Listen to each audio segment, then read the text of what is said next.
नमस्कार, आप सब देख रहे हैं अखंड भारत टीवी। मैं विशाखा शर्मा स्वागत करती हूं आप सभी का मेरे चैनल पर। आइए देखते हैं इस वक्त की कुछ खास खबरें। रामलला विराजमान होने वाले हैं। आज हमारी मुलाकात शंकराचार्य जी से हुई है।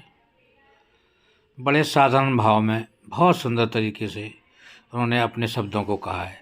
आइए हम आपको दिखाते हैं कि श्री शंकराचार्य जी ने क्या कहा। हमारे राष्ट्रपति आए, अगर कोई हमको ये कहे हमारे देश के राष्ट्रपति आए तो सबसे पहले हमको देखना पड़ेगा कि उनका प्रोटोकॉल मेंटेन किया जा रहा है कि नहीं किया। बिना प्रोटोकॉल के अगर वो आ रहे हैं, पैदल आ रहे हैं, अपना सामान कंधे पे लादे चले आ रहे हैं, दो आदमी उनको धक्का भी मार रहे हैं, तो हमको कैसा लगेगा। तो जो आना हो वो आए, लेकिन जो आ रहा है उसके प्रोटोकॉल को मेंटेन किया जाना चाहिए। और राम जी का प्रोटोकॉल धर्मशास्त्र है।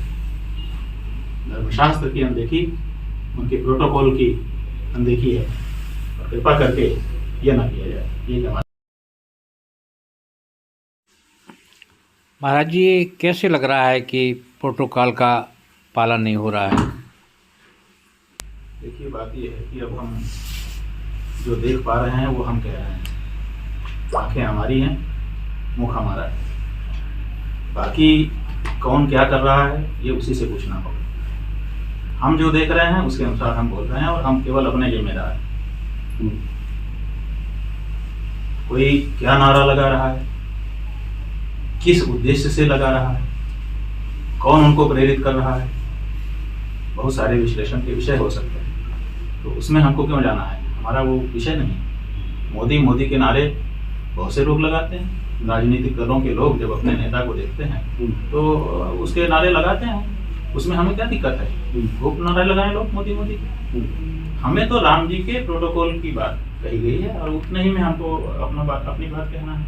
यहाँ देख रहे हैं कि मंदिर पूरा नहीं बनाया गया और उनको कहा जा रहा है कि तुम इसमें रहो। अध बने घर में आपको आपके लोग रखने जाएंगे?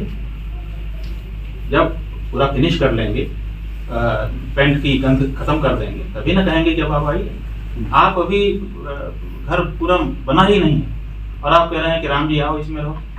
क्यों? ये प्रोटोकॉल का उल्लंघन नहीं है तो क्या है? राम जी का फ्लोर एक है, दूसरा फ्लोर उनका नहीं है ना। दूसरा में तो दूसरा कोई आएगा, वो रहेगा।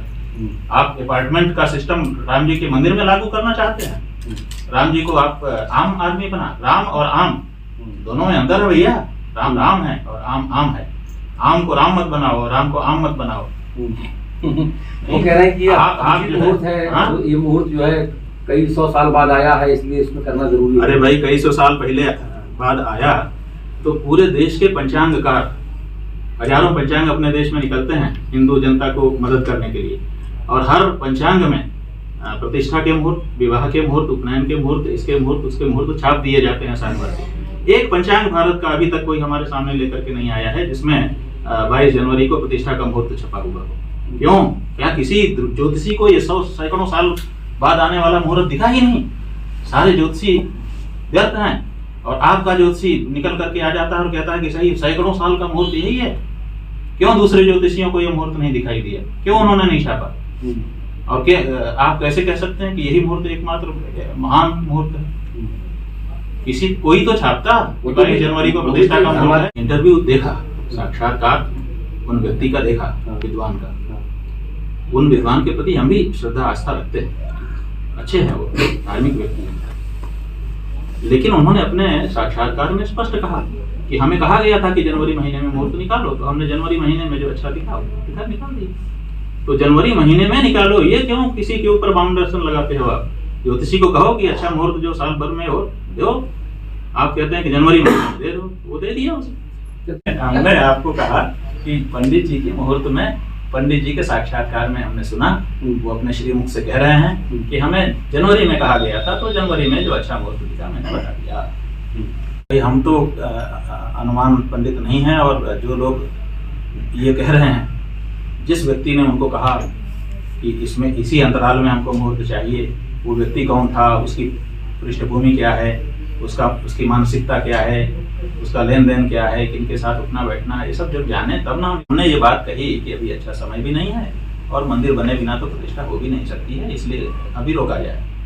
तो इसको बहुत से लोगों ने अलग अलग ढंग से लिया और बहुत सारे लोगों ने जो आजकल संचार माध्यम है उनके माध्यम से हमारे तक खबर भिजवाई कि महाराज जी से कहा जाए कि विरोध न करें, क्योंकि ये जानबूझ करके चुनाव के पहले किया जा रहा है। और इसलिए किया जा रहा है कि अगर मोदी जी दोबारा जीत करके नहीं आए तो दूसरी जो पार्टी आएगी वो राम मंदिर का निर्माण कार्य भी बंद करा देगी और प्रतिष्ठा भी नहीं करने देगी, तो रह जाएगी। इसीलिए अभी कर देना जरूरी है चुनाव के पहले।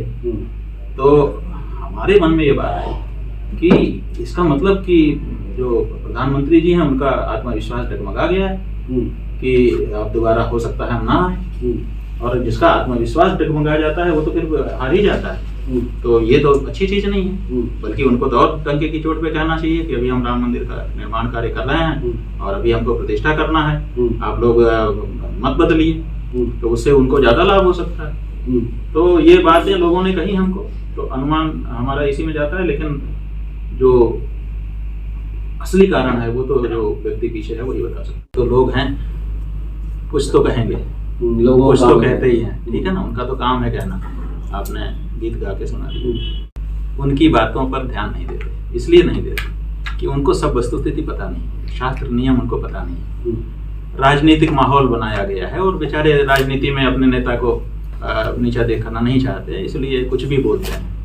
उनको सहन नहीं होता है कि हमारे नेता का कोई कुछ किया जा रहा है पर उंगली उठा दे। हमने उंगली नहीं उठाई, हम कहते हैं कि आप जो कर रहे हो धर्मशास्त्र को सम्मत करो, बस इतनी सी बात है। और जो अनजान है उनका क्या बुरा मानना। अगर कोई जानकार आदमी आके कहे कुछ, हमारे द्वारा कही गई बातें, जो प्रश्न हम उठा रहे हैं उन प्रश्नों का शास्त्रीय उत्तर प्रस्तुत करें, उसमें कुछ पोटेंसी हो तो हम जरूर विचार करेंगे। बाकी लोग तो निरीह हैं, अनजाने हैं, नासमझ हैं, भक्त हैं, राजनीति वाले भक्त, तो वो कुछ भी कह रहे हैं, उनके लिए हम ज्यादा विचार नहीं करते हैं। महाराज जी, राम मंदिर बन रहा है, आपको कहाँ आपत्ति है? मोदी जी से आपत्ति है या योगी जी से आपत्ति है या इसका कोई और कारण है? कि जो कार्य कर रहे हो वो विधि विधान से करो। अगर धर्म कार्य कर रहे हो, प्रतिष्ठा शब्द आप लगा रहे हो, तो प्रतिष्ठा की विधि अपनाओ, उसको आप उसकी अवहेलना मत करो। क्यों? क्योंकि शास्त्र हमारा कहता है कि यह शास्त्र विधि मुत्सृज्य वर्तते कामकारतः न ससिद्धिमवाप्नोति न सुखम न पराम गतिम।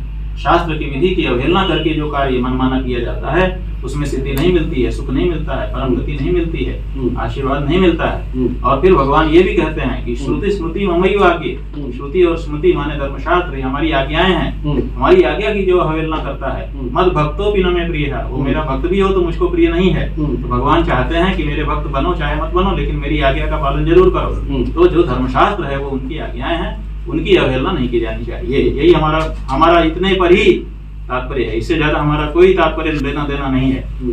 खूब अच्छा करें, खूब खुशी, ठीक है। ऐसी ही तमाम बड़ी खबरों के लिए बने रहिए अखंड भारत के साथ। हमारे चैनल को लाइक कीजिए, शेयर कीजिए, सब्सक्राइब कीजिए। धन्यवाद।